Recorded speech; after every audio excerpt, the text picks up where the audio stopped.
Пайгамбарыбыз Мухаммад саллаллаху алейхи ва саллям алып келген шариат мына ошол арабтардын кан тамырына сиңип кеткен уруучулук душмандыгын мына ошол нерсе гана жеңе алды.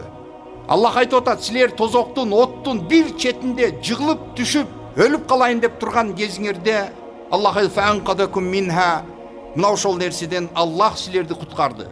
Аллах Таала Меккеден качкан мухажирлер, ошол мухажирлерди күтүп алган Мадинадагы ансорилер, мына ошолордун ортосундагы болгон дагы ошондой баягы бир кандайдыр негатив, терс сезимдердин бардыгын жок кылуу үчүн имандан башка эч нерсе оңдогон жок. Бүгүн мына ушул жерде жүрүп биз жашап атабыз.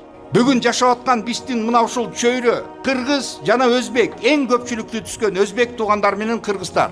Мына ошол эки улуттун ортосу, буларды бириктирип турган нерсе өзү туугандар бир ушул жалпы адамзат, негирби, башкасы бардыгы Адам алейхиссалам менен аба энебизден экендиги өзү бизге жетпей жатат. Эгерде сен ушундай сыймыктана турган болсоң, сен сүрүштүрүп, териштирип бара турган болсоң, адам менен абага барып такаласың.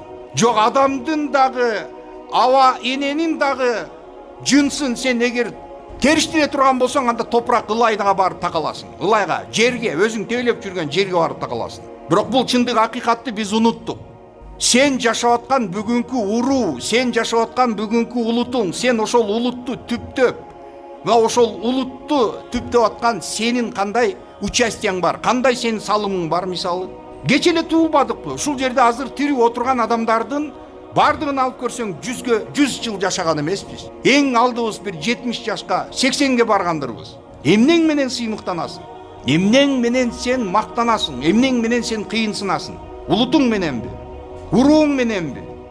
Регионуң мененби? Кайсыл коом болбосун, ошол жердин астына жетип, ошолордун өнүгүшүнө, алардын бактылуу болуп кетишине, алардын ийгилигине биринчи тоскоолдук болуп жаткан зараза мына ушул нерсе экенин жакшы билип коюшуңуз керек.